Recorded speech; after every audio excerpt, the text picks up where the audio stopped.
شفاء لروحي وحبل المتين ورحمة قلبي وحصن الحصين. شفاء لروحي وحبل المتين ورحمة قلبي وحصن الحصين. وأمن حياتي وخير الدليل إذا تهت يوما مع الحائرين. فقرآننا هدينا والحبور وبشر يسلي الفؤاد الحزين. وفي الليل عند احتلاك الظلام سيبزغ منه الضياء. أعوذ بالله من الشيطان الرجيم. بسم الله الرحمن الرحيم. الحمد لله والصلاة والسلام على رسول الله وعلى آله وصحبه ومن والاه. أما بعد.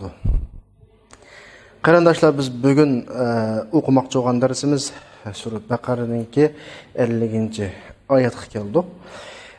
Biz ilgirki darslarimizda Banu İsrailga bergan ne'matni eslatib, öz vaqtida Firavunning ularni qanliq bosrishlaridan o'g'illarini bo'g'izlab, qizlarini qoldirish orqali qilgan buyuk zulmidan qutqazganligini Banu İsrailga eslatgan. Bugungi darsda yana Alloh subhanahu va taolo shu vaqtni qaytadan eslatib, qutqizish qanday shaklda bo'ldi? Dunyodagi sabab qonuniyati shakldimi yoki bundan halqagan bir shakldimi degan, ya'ni Allohning xolis bergan, ular hech qanday bir sabab ko'rsatmasimi, vositalarni qo'llanmasimi bergan buyuk bir ne'matni eslatib, Alloh subhanahu va taolo da'vatida وَإِذْ فَرَقْنَا بِكُمُ الْبَحْرَ فَأَنْجَيْنَاكُمْ وَأَغْرَقْنَا آلَ فِرْعَوْنَ وَأَنْتُمْ تَنْظُرُونَ da'vatida. Ya'ni o'z vaqtni eslanglar, sizlarga dengizni yerib berdik, sizlarni qutqizib, oli Firavunni sizlarning ko'z oldinglarda g'arq qildik da'vatida. Bu oyatda iz degan so'zini qaytadan takror kelyapti. Alloh subhanahu va taoloning bu yerda qutqizishi vosita shaklida keldi.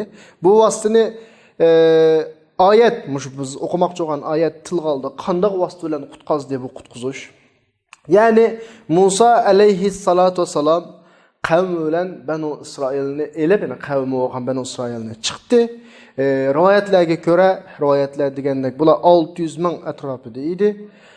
Firavun ularning shahardan chiqqanini bilib, ularning keynidan million qo'shinning ustida boshulib chiqdi. Musa alayhisalomning qavmi bularni ko'rgan vaqtida Qur'oni Karim hikoya qilgandek mo'nu gapni dedi.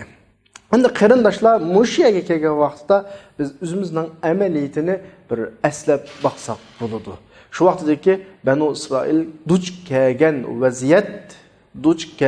vaziyat aynı Musa alayhissalom o'zining qavmini boshlab Firavunning changilidan qutqizish uchun dengiz tarafga qarab yurgan vaqtdagi holatni, dengizga qapsilgan, muhosira qilingan holat aynı shakldagi bizning ahvolimizga o'xshaydi.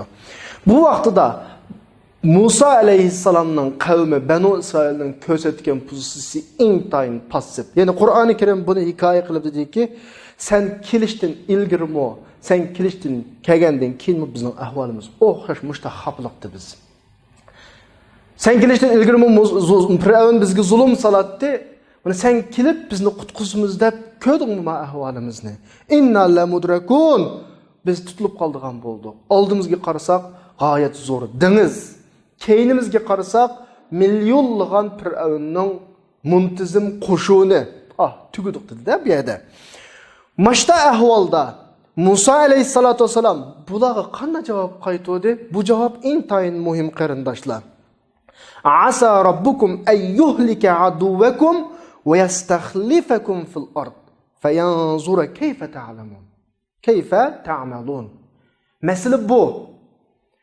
Allah her narsaga qodir. Oyatda da'vatdir ki, Rabbinglar düşmaninglarni halok qilib, sizlarni düşmanlarning o'rnida g'olib qilishi mumkin zaminda. Ama bu yerdagi negizlik mesele fayanzura kayfa ta'malun. Allah bu haqda sizlarning nima ish qildiganligingizga qarashi mumkin. Ya'ni masala kim o'zi masala bizda.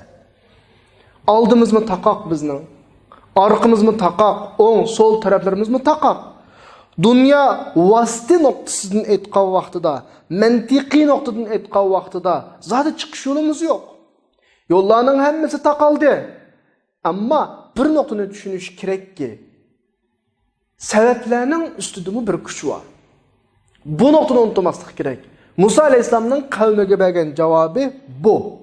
Musha oyatning tilga ilingan bu vaqalikning davomi sura Shuaro'ningki 62-betida, 2-oyatida Musa alayhisolamning so'zi sifatida hikoya qilinib javob berilgan. Musa alayhisolamning qavmi biz tutilib qoldigan bo'ldik degan vaqtida, xuddi mang'adigan yo'limiz qolmadi, chiqadigan chiqishimiz qolmadi degan vaqtida Musa alayhisolam bularga deydi-ki, "Kalla inna ma'i Robbi sayahdin. Inna ma'iya Robbi sayahdin" degan bu javobni berdi Musa alayhisolam.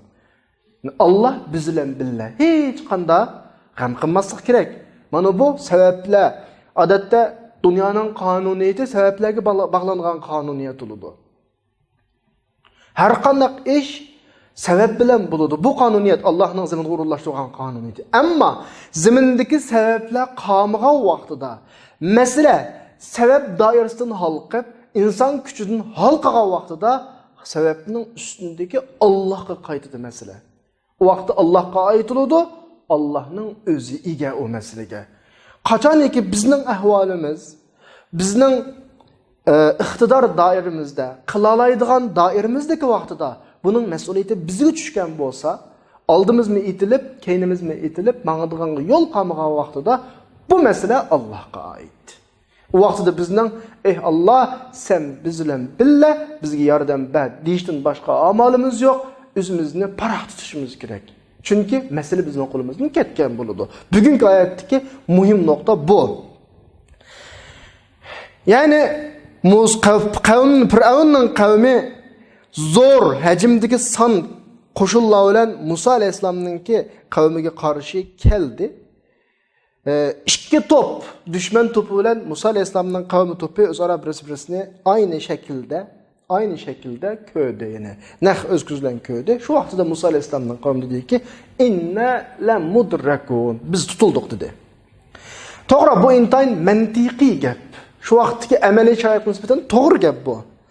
Oldida bularning dengiz var, orqasida Fir'avnning qo'shinlari var.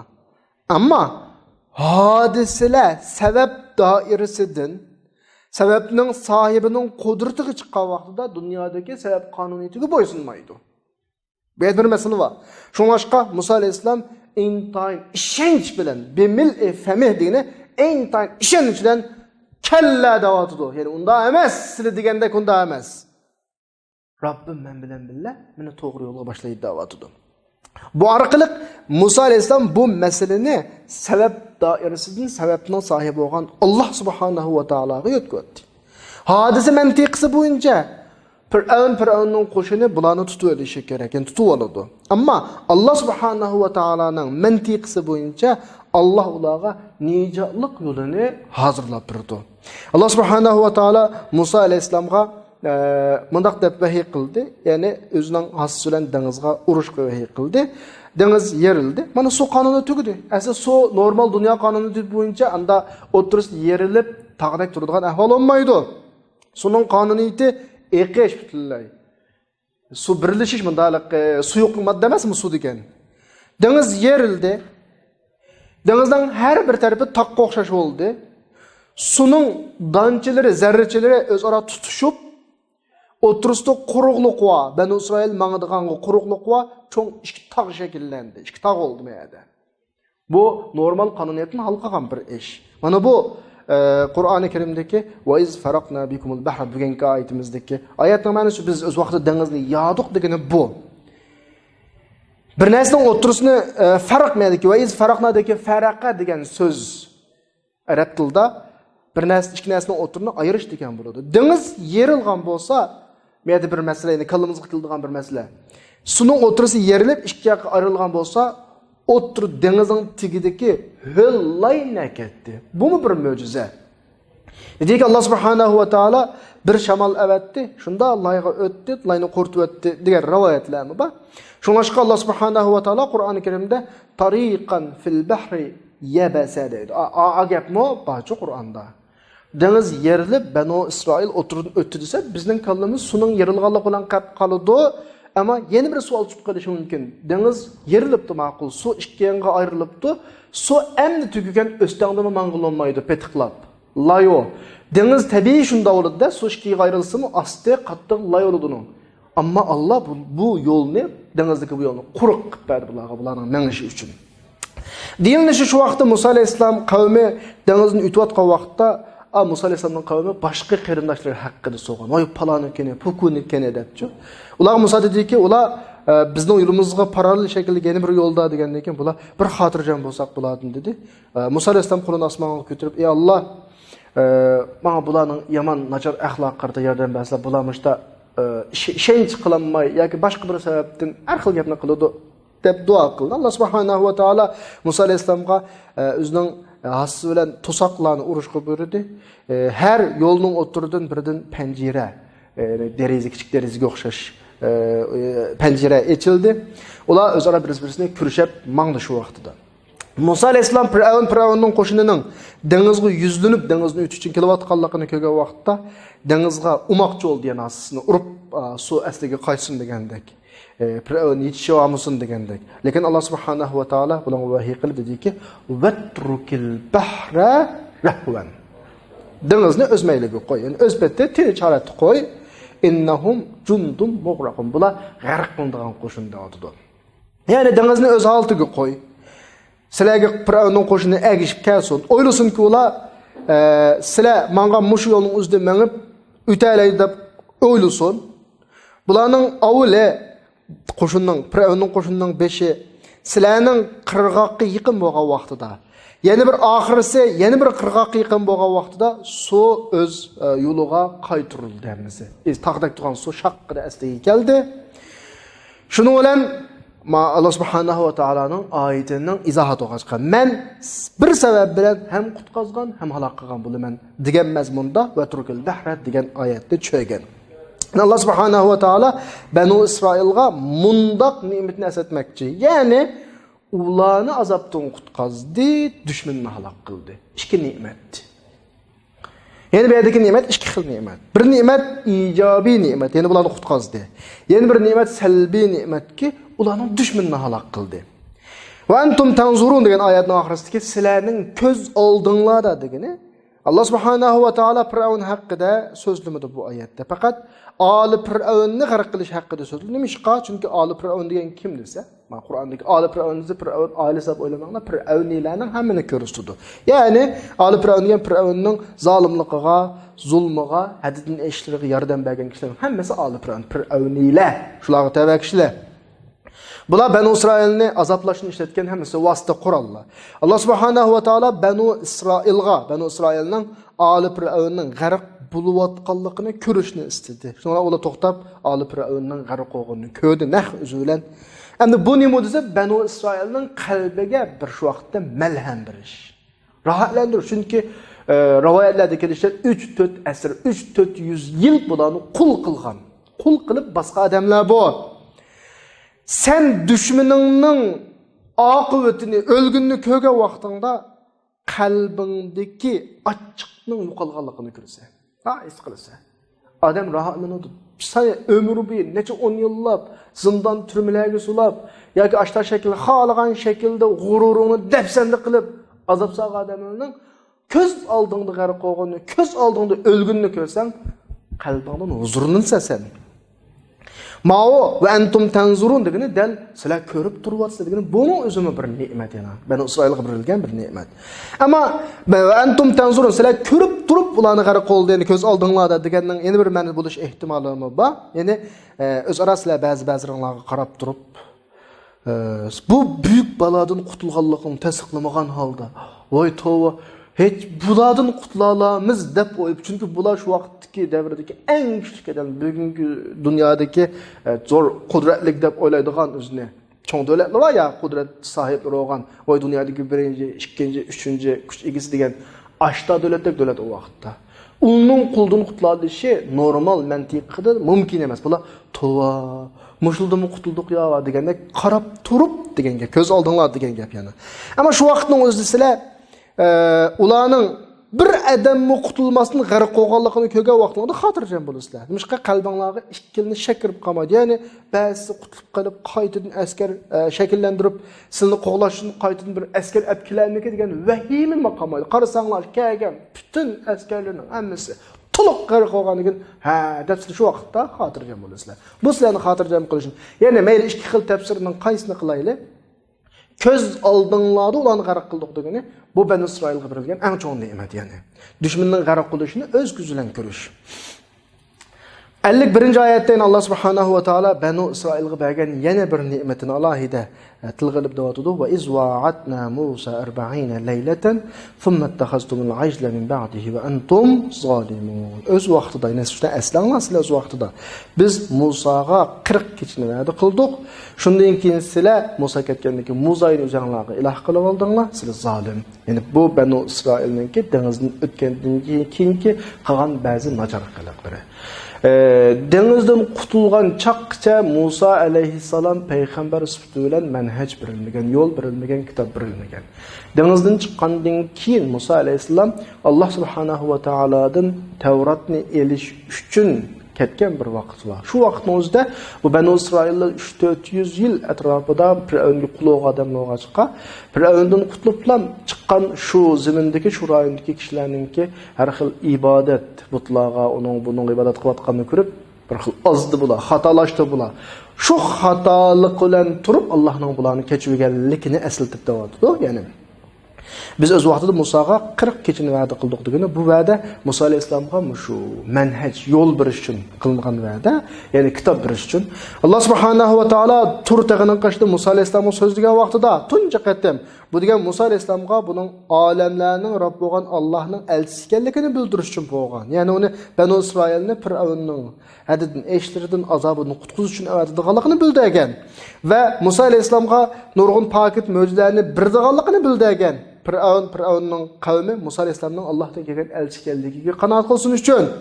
Endi Musa alayhisalom payg'ambarlikka taklif qilinib bo'lgandan keyin, Fir'avnning qashiga ketgandan keyin sohirlar bilan nurg'un sehrlar bilan yuz berdi. Masalan, sehrgarlar Musa alayhisalom imo aytib bildi aytdi.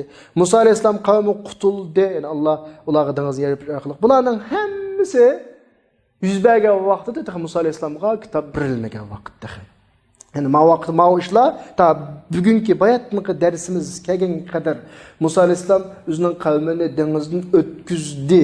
Şu vaktki kadar boğan işlerin hemmisi de menhec dahi düşmegen. Yani Tevrat dahi düşmegen o vaktida.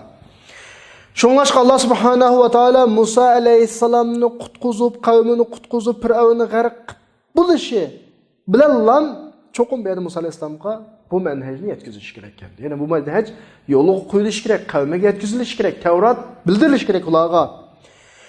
Bu vədə Musa aleyhisselam'a şu kitabını biriş, Tevratını biriş vədəsi 40 keçini, yani 40 gününü öz içine alattı.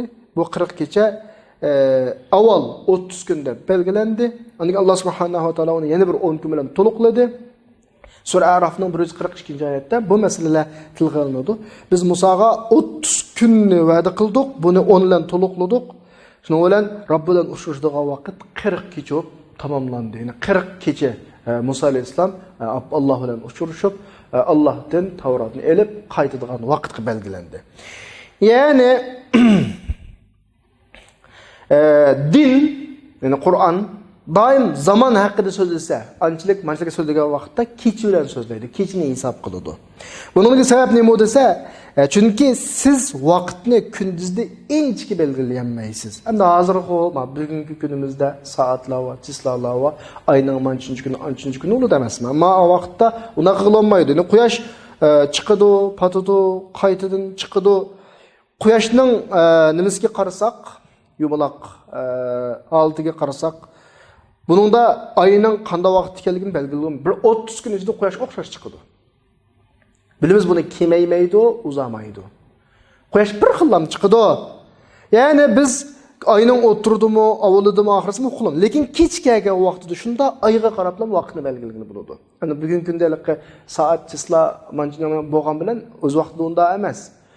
Vaqtlarni hamını ay bilan belgilaydigan gap. Hel ham biz diniy ishlarimizni ayga qarab belgilaymiz. Yani quyosh yangi chiqqan, puchuq o'g'aqsiman bo'lib qolsa, biz ayning 5 ekan deb o'ylaymiz. Badr tulun ayolab qalsa o'tirdi ekan deb o'ylaymiz. Demak, mana bir o'lcham, shu kechi bilan belgilanadi. Ayning o'lchamlari, kunning o'lchamlari.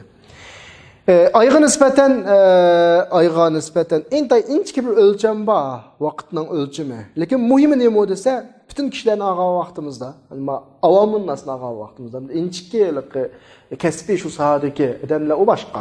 Avamın nasıl ağa vaqtimizda odatdagi insonmi mush kechiga qarab turib taxmin shaklda vaqtni belgilaydi. Saradagi bir saralikdan birisi na qarab baqib manchinchi kechi ekan deb har holda bir kun inga olsun masalan belgilaydi. Hatta bütün hozirgi texnik yildan ayrilib, soat, yani elektronlik uskunalarni hammasini tashlab o'tib biz bir sarada 1 yil, 2 yil yashagandan keyinmi kechikanda ayga qarab turib, ha bugun ayning o'tiriga 5 ekan deganda bir faraz qildi ayga qarab.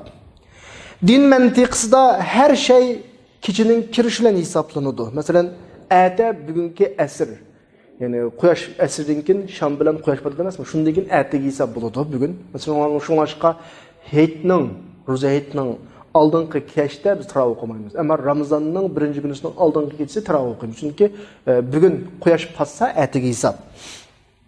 Mesela Mao Ramazan ayının 1. gecedeyimiz taravih okuyumuz. Heytinin keçisideyimiz taravih okulmaydı. Şaban'ın otur keçisideyimiz. İsra keçisi, Miraç hemmesi ayetinin bugün keçi hesap. Yani bugün keç ayetiki hesap. Din ölçemleri de, dinin bütün ölçemleri de keçe kündüzge ergeçmeydi. İlla ki bir işte. Arafat güllükü de. Keçe kündüzge ergeçiyordu. Yani kündüzge ergeçip keçisi Arafat keçisi olurdu. Ama kağaçları da kecha avval, andan keyin kunduz keyin keladi. Yani biz Arafat kechisi demaymiz, Arafat kunisi deymiz.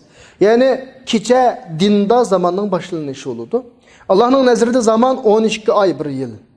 Milodiy oylarimi, hijriy oylar, milodiy yillari, hijriy yillaridan farqlanadi son jihatda. Buningdagi sabab Alloh subhanahu va taolo o'zining rahmatini koinotga qana qilgan taqatga. Milodiy oylar o'zgarmas. Qish 1-oy davomli qishda keladi, 6-oy davomli yozda keladi. 3-oy davomli at yazda, 9-oy davomli kuzda keladi, o'zgarmay muqim turadi. Bunda bo'lib qolsa diniy faoliyatlarda ba'zi zamonlar, vaqtlar, rayonlarning o'xshamasligiga ergashib bir xil o'xsh nima chiqib yuz beradi. Masalan, kitobda bor bu. Yer sharining ma'lum bir tarafida qishda Ramazon kelsa, yana bir tarafida yozda kelib qolsa, har doim mushbitda keladi. Milodiy o'lcham qilib qolsak. Yani eğer dini ölçemle quyosh hisobatini milodiy ölçem bo'yicha maqdaga sho'p qolsa, masalan Ramazon o'zgarmas bir oyda keladi. Kishilar ma'lum rayonda yozdilam ro'za tutadi, ma'lum rayonda qishdilam ro'za tutadi, farq qilmaydi vaqtda. Yozda Ramazon kelaveradi, issiqda kelaveradi ba'zidamlarga sovuqda qishda kelaveradi. Bu bir adolatsizlik bo'ladi diniy vaqtda. Bu yil bizning yurtda qishda kelsa, kelayilsa, endi unda almışdigan gap hamda. Ba'zi rayonda issiq, ba'zi rayonda sovuq. Bizga issiq kelsa, 10 yildan keyin sovuq keladi. Atrofga sovuq kelgan 10 yildan keyin issiq keldi masalan. Lekin hijriya yilisi ayga qarab, ayning hisobi bo'yicha bo'ldigan bo'lg'achqa.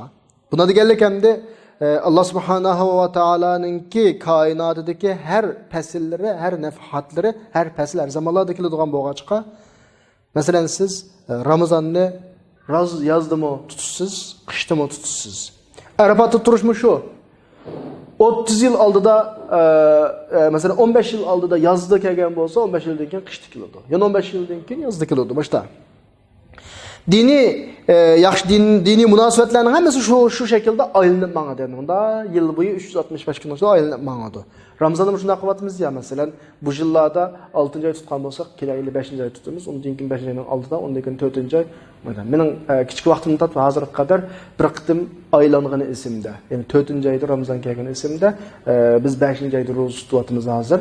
Inshaalloh 2 yildan keyin mening haqlimda esimda qolgan 4-oy tutishimiz mumkin yani. Yani hijriya yillari milodiy yillaridan har yili 11 kun azlab mangadi. Farq Her 33 yılda bir kıtım para kılıdı. 33 yılda bir kıtım para kılıdı. Allah subhanahu ve taala davatudan şu bugünkü hazır okuyan ayetimizde "Summa takhastumul ijla min ba'dihi ve entum zalimun." Yani Musa aleyhisselam ketkendan keyin sizlar Musa'yı ilah kılıp aldığınız sizlar özаңlar kıldыңlar deydi. Ayetning başında Musa'ga biz 40 keçi verdik deb, keçinin gepini qilyapmiz ya, şu keçi hesap deb. Endi Allah'ın ki bu yerde sizlar Musa'yı ilah kıldыңlar, sizlar özаңlarga zulm kıldыңlar degan akep qo'yishning sebebi Allah Banu İsrailni aydınlaştırmoqchi. Bu adamның xarakterini. Bizge bularning Allah'ның nemetiga qanday inkor qilganligini bayon qilib bermoqchi bizga yana. Allah subhanahu va taolo bularni Ali Firavundan qutqazdi. Bular dengizdan o'tmasdilar, but ibodat qilgan kishilarni ko'rib dediki, "Ya Musa ja'al lana ilahan kama lahum ilahun."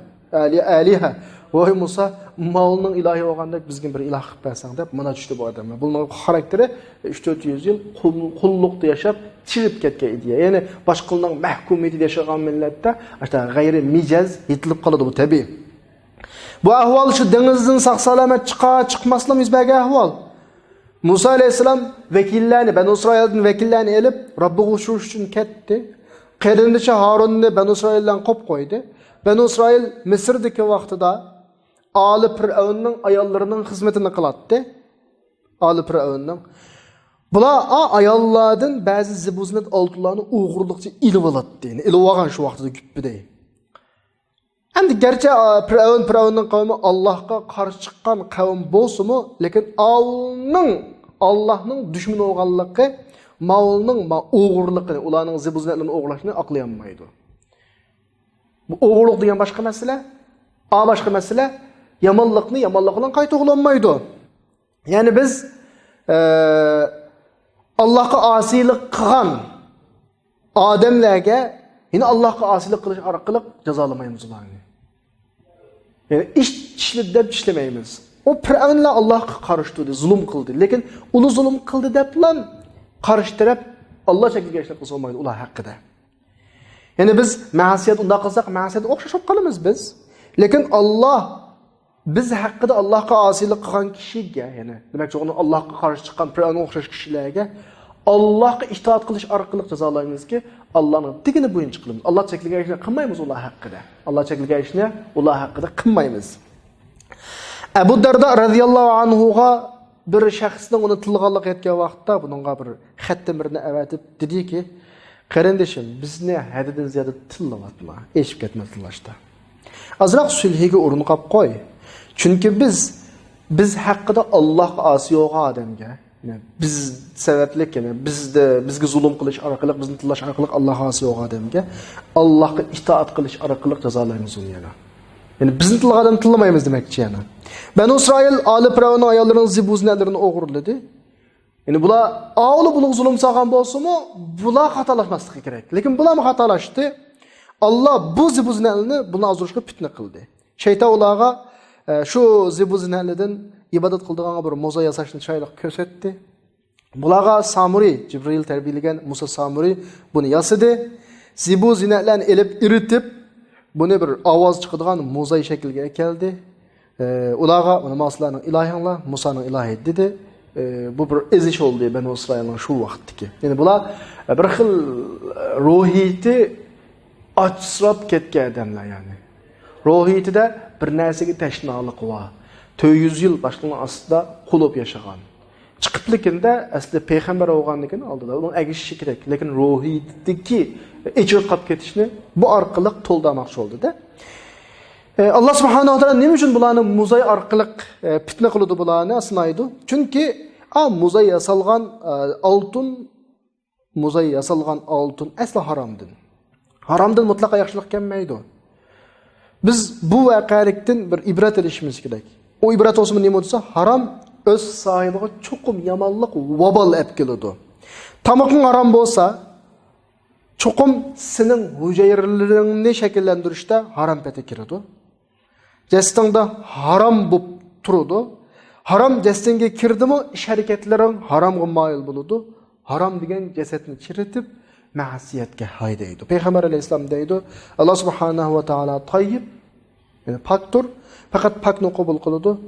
Deb kelib Alloh subhanahu va taolo müminlarni, peygamberlarni buyurgan narsaga buyurdi. Dediki bir ayette ya eyyuhar rusul ey peygamberler deb kulu min tayyibat tayyibat ey peygamberler pak narsalarni yangildi ya. Yeni bir ayette mo ya eyyuhallazina amanu bu vaqtdagi xitob mu'minlarga. Ey mu'minlar, sizlar kulu min tayyibat ma razaqnakum. Peygamberlarga o'xshash kelgan bu. Peygamberlarga yangla paktin deydi, mu'minlarga paktin yangil deydi. Yani ondan keyin Peygamber Aleyhisselam bir adam haqida so'zlaydi. Bir adam safarni uzun qiladi, chachlari chuvuq, to'pachang, ikki qo'lini osmonga ko'taradi, ya Rob deydi. Buning yemiki haram, ishmiki haram, kiyimi haram, haram bilan ozuqlangan. Qanday ijobat qilinsin deb bu hadis ta mush mazmun kelgan. Bu hadisni Imom Ahmad, Muslim, Tirmizilar rivoyat qilgan. Ya'ni masala nima desa, bular gerçi Banu İsrailga Firavun zulm qilgan bo'lsa-mu, lekin buni o'g'irlik qilmaslik kerak-da. O'g'irlik qildimi, oltin zibuznatini olib keldimi? Bu haram mal, bu vabal oldu. Yani Banu İsrailga şu şeyinin özü oldu, yani şu işlerin aynısı oldu. Bular alıp Firavun'un altınlarını o'g'irladi. Bu altın bulağa zulm bulab qarşı oturğa çıktı. Bular haqida dediki, "Summa takhastumul ijla min ba'di wa antum zalim." Musa ketgandan keyin sizlar Musa'yı ilah qilib oldinglar, sizlar o'zinglarga zulm qildinglar deydi. Ya'ni Alloh subhanahu va taolo ahli ilmlar degandek 30 kunni Musa alayhisolamga va'da qilib belgilagan. 30 kechini to'liqlash Musa alayhisolam va'da qilgandek keldi. Bu yerdagi va'ada degan bir so'z bor. Ayet bugun o'qilgan ve iz va'adna Musa'dagi va'ada degan so'z yaxshilik bilan xushallik bir narsadan xabar berishni ifodalaydi. Va'id yomon narsadan xabar berishni ifodalaydi. Arab tilidagi bir tadqiqot bu.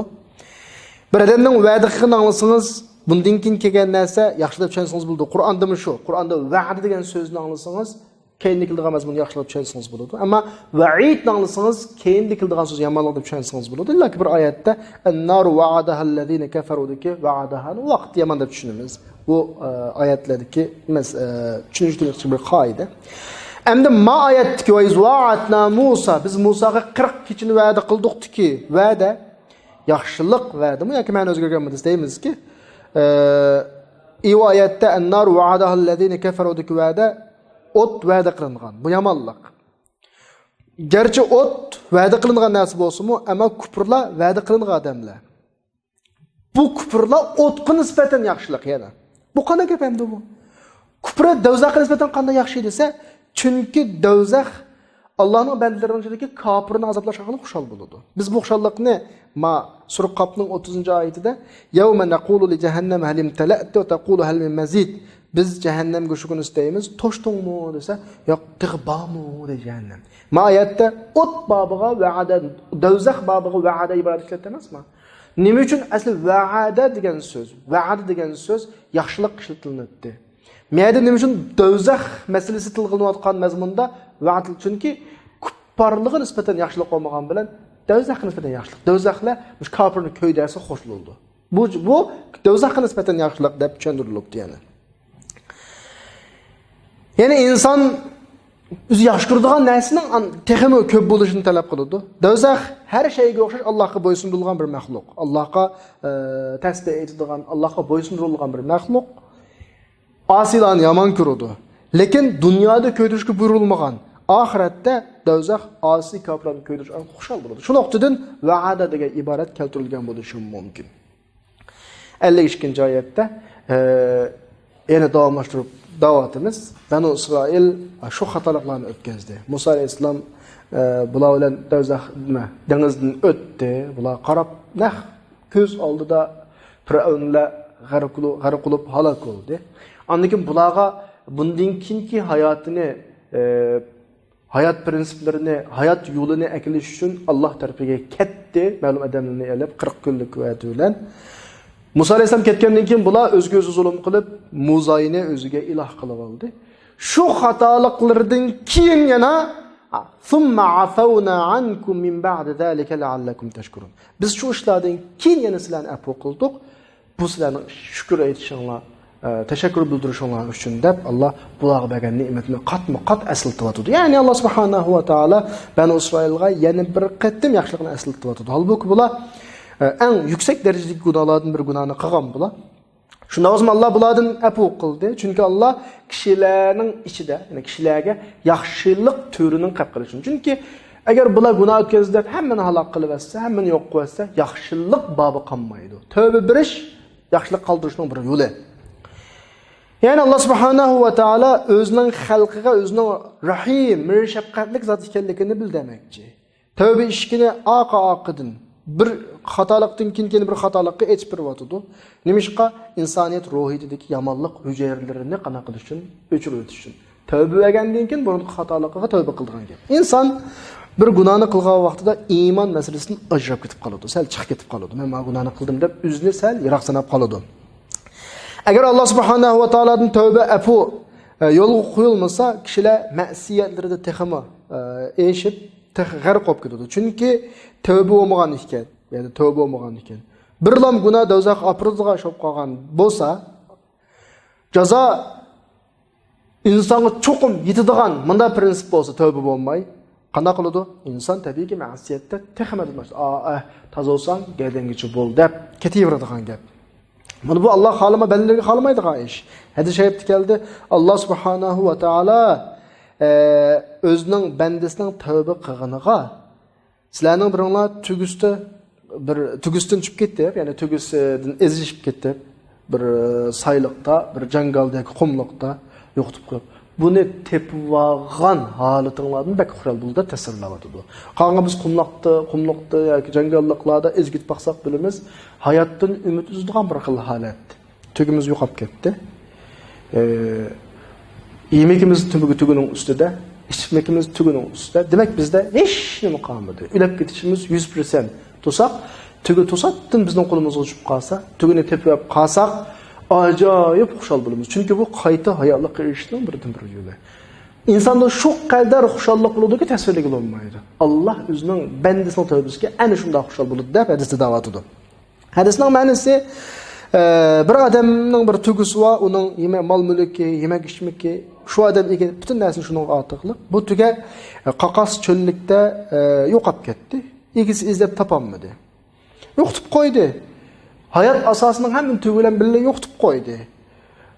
Keyin shuna qarasa oldida naq ko'rdi. O'la uni xushalik qanday olsin? Chunki hayat asasi o, hayat umidi o. Ajoyib xushalik. Tabiiyki cheksiz. Demak, Allah o'zining mu'min bandasining tavbasiga mana mashta xushal bo'ladi. Balki bundan ham qattiq xushal bo'ladi. Allah subhanahu va taolo tavba ishkini echpagan vaqtida nima ish qilib beradi desanglar, dunyo harakatining normal minishini xohlaydi. Masalan, bir odam bir qitim g'afillaşdı. Bu adamning nafsi bir qitim bu adamni azdadi.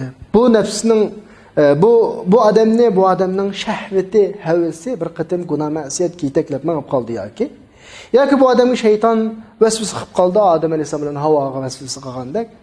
Agar tavba, mag'firat deydigan narsa bo'lmay qolib qolsa, bularning hammasi shaytonga yuzlanib ketib qoladi. Tavba bo'lgach qilgan odam qilgan xatolikni yanadi. Belki yaxshi ishlar o'ziga zulm qilgan odamdan kelib qolishi mumkin. Masalan, ig'ir xatolashdim hayotimda. Alloh menga tavba berganlik uchun shu xatoligimni yuvish uchun men ajoyib go'zal ishlar qilib o'tishim mumkin. Bu qadar. Bunda odamlar yaxshilikni ko'p qiladi, yaxshilikni ko'p. Chunki Qur'oni Karimda Alloh innal hasanat yuzhibna sayyiat. Yaxshiliklar yomonlikni yudi deganlik uchun yomonlik qilgan, eskilik qilgan odam o'sha eskiligining badaliga bak ko'p yaxshilik qilib, jamiyatda har ishni qilib o'tishi mumkin. Tavbaning bu qadar ahamiyati bor. Xuz min amwalihim sadaqatan tutahhiruhum va tuzakkihim biha degan bir oyatda. Demak, paklanish kerak inson. O'zining xatoligini tuzatish kerak inson. Xatoligini tuzatishga yo'l ochiq qo'yish kerak. Büyük ishlar u odamning qo'lidan chiqadi inshaalloh. Demak, Allohning koinoti, Allohning dunyosi, Allohningki Banu Isroilga bular muzayga ibodat qilib, yuksak darajada kofir bo'lgan turib, bunda tavba birdigan bo'lishi nimishqa desa, chunki Alloh shularning yoki o'zining dunyosi, Alloh o'zining dunyosida yaxshilikni qoldirib qo'yishni istaklik shu vaqtida. Banu İsrail Musa'ga ibadat qildi, Tavrat tushishdan ilgari, manhaj tushishdan ilgari. Lekin Tavrat manhaj tushgandan keyin tavba qildimi, islohot qildimi yoki ularningki ma'siyat gunohida uzluksiz davom qilib mangayaptimi? Bu haqdagi mazmunlar inshaalloh biz kelak soatlik darslarimizni so'zlaymiz. Bugungi darsimizni shu yerda to'xtaymiz va axiru da'vana alhamdulillahi robbil alamin.